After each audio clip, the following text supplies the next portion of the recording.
What's up, fam? It's your man Rocker the Writer, aka David Shaw, aka 12.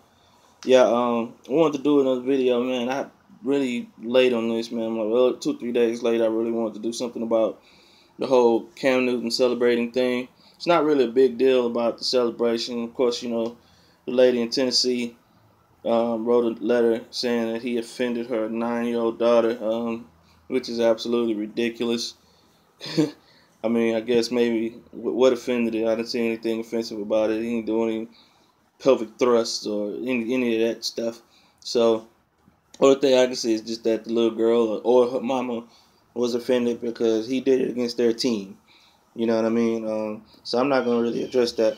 I want to address the, I like to talk about social related sports issues and race always, finds its way into things even when they think it don't. We don't necessarily have to make this up. You know what I mean? It finds its way in there because there's definitely a double standard that several people talked about. I won't spend a whole lot of time talking about it because there's videos of other people talking about it that I like to post their opinions. That I found a couple of them on the Facebook Man Up group that I'm a part of, the Man Up Sports Talk. So I'm gonna take a couple of those videos and post it in here underneath this one. That way you can see what other people had to say about it, as far as like Muhammad Ali and this little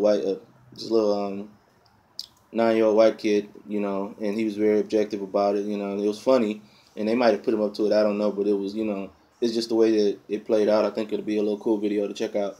And of course, I seen something that Stephen A. Smith had said online as well.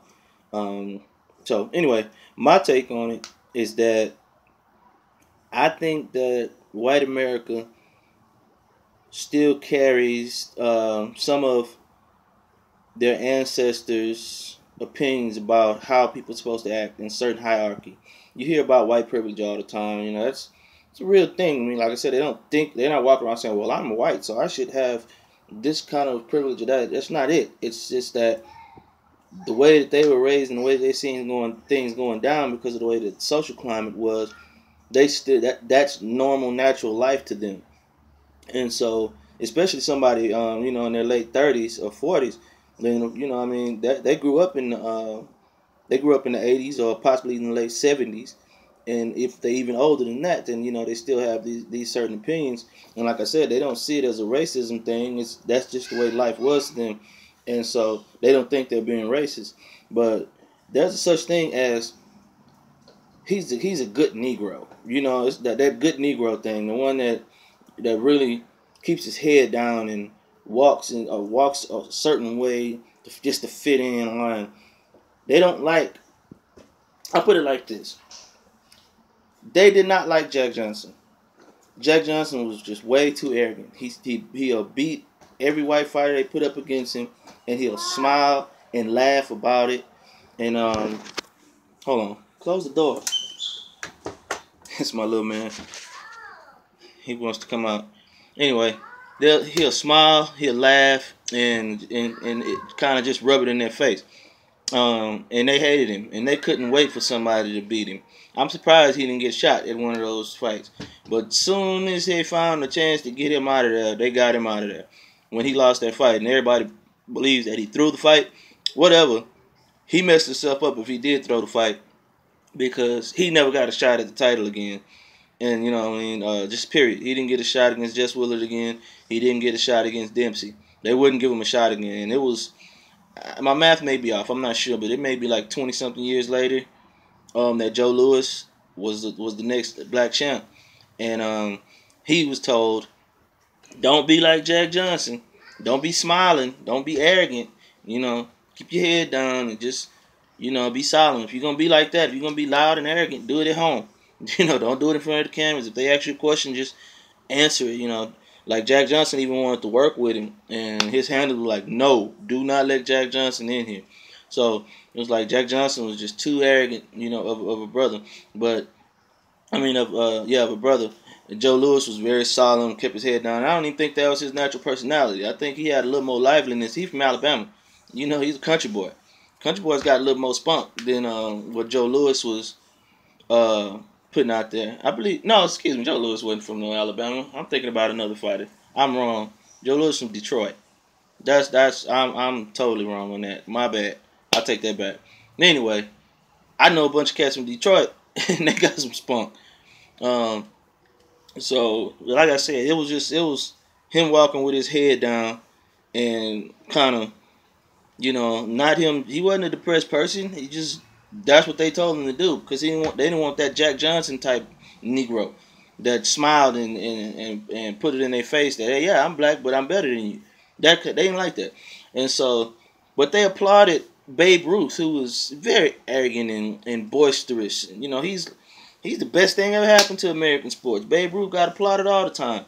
Max Baer was applauded, and he was known as this arrogant, you know what I mean, this big time Hollywood looking, had Hollywood looks, knocking people out, killed a couple of guys, I believe, if I'm mistaken. But he was applauded. You know what I mean? This arrogant dude, Max Baer, but he was a white man. And he was applauded for being arrogant. You know what I mean? He was held in high esteem. Then Muhammad Ali came along, and Muhammad Ali was a loudmouth. And everybody know his story. He ran his mouth. Especially when he joined the nation, he was really detested then because he wasn't only being braggadocious, he was telling them folks about themselves. They really hated him then. And and he said in that video, you want a Negro, well, he said nigga, to be quiet and meek and humble and walk with your head down. And then you want to start talking about Jesus and stuff. Jesus was humble and meek. You ain't say that to Babe Ruth. You know what I mean? You ain't say that to Max Baer. You ain't say that to none of those arrogant dudes out there. You know what I mean? Look how out there Mickey Mantle was. Come on, man. It's like they always wanted the Negro to fall in line. Like they wanted that Jesse Owens. They wanted Jackie Robinson, but Jackie Robinson was quiet not because he was that humble meek guy. They wanted him to keep his temper in line. But not just that. Don't be arrogant. Don't get mad when they start saying something. Don't try to show nobody up. Just go out there and play baseball, or they won't let any more black players in for a long time. And that's what they told Jackie Robinson. And Jackie Robinson, like I said, he was kind of more disciplined and stuff. Anyway, he just had that kind of close to the vest kind of mentality. He was a tough guy and pretty. I don't even want to call him a straight arrow, but he wasn't out there anyway. He wasn't a big mouth anyway. I just don't think that was his personality. He said what he needed to say, and he went out there and did what he needed to do. Anyway, but that's just it, man. That's what it boils down to. There's been a double standard. They're not saying nothing about Tom Brady, like Stephen A. Smith said in the clip that I'm gonna put on, being all Psycho Tommy and running around and headbutting and all that. They make excuses for him and Stanton or whatever, Scranton or Stanton, whatever that backup quarterback in Arizona name is, that did his little goofy dance on the sideline, and he don't even play. He a backup, and he over there jumping around and jumping in the air and pumping his fists and all that, and he's celebrated, and he's spunky, and he's supportive of his team, and he's man. I said it on another video. Cam dances because Cam is of African descent, and African people dance. We celebrate everything. I already said that on another video, so it don't surprise me when Cam crossed that goal line that he broke into a strut, because that's what we do. We've been doing it for thousands of years. Before there was a such thing as a white person on earth. Before those black people that traveled to what is now Europe and ended up developing into what's white people now, then, you know what I mean? If y'all want to debate that, just go to your science books. African people populated the earth first, period. So when white people developed from those people that were in Europe, before that time, African people were celebrating everything. Dancing, celebrating the seasons, celebrating the food coming out of the ground, celebrating births. We dance, we sing, we smile, we're happy. When it's time I talked to an African brother last night, a brother from Africa last night. He said, there comes a time, no matter what's going on in your life, when it's time to celebrate whatever that particular situation is, we put down everything else and we dance. And them drums start playing and we sing. And we get to going and we boogie. And then go to New Orleans. It's a whole lot of bad things going on down there with between the crime, murder rate, the poverty. But when it comes to after Katrina, the rebuilding and all of that, but I guarantee you, I guarantee you go to those little towns out there, somebody got some music playing and somebody's dancing. You know what I'm saying? That's what we do. So do some history. I already told y'all that before. Do some history and really study people before you start talking about them. Study these different cultures. It's cultural. Study the cultures. You'll see why people act the way they do.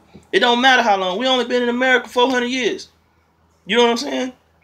America's not a very old country. And when you're talking about the history of the world, the Egyptian dynasty was going on for 5,000 years. This place ain't even been here for 100, for 500, barely. You know what I'm saying? Like I said, I'm not doing my math right now, but I know it ain't even more than 500. I damn sure know it's not 1,000. So basically, what I'm getting at is, do your culture, do your history on people. People don't just lose their ancestral heritage. We don't just lose those memories that's swimming around in our DNA. It's a cultural thing that's been passed on and passed on and passed on and passed on. We celebrate. We dance. That's all Cam was just being himself. And you telling him, don't be yourself. Be a quiet Negro. Put your head down. Have some dignity. But tell them other people to have some dignity. Why you say it's obviously it's no way you can deny it. There's an obvious cultural double standard. And most of you cats don't even realize that you're being a racist because either your parents or your grandparents were racist, and that was their social climate. And it was when you were born, you saw it as just normal life, and that's what you expect because that's what you saw. Same way as people like right now. I grew up in the '90s as far as my teenage years, and I love '90s R&B, I love '90s hip hop, I love '90s rock music because that's when I was coming into my own. And so when I hear some stuff that my daughter and my son are in high school now, when I listen to some of the stuff they listen to, I'm like, what the hell is this? And because I'm always comparing it to the music that I listened to growing up because that was my climate. And it's like, look, that's not music. What are y'all doing? We did something like that 20 years ago, but y'all doing some crazy stuff. Same thing. The social climate. That's the social climate I grew up in. That's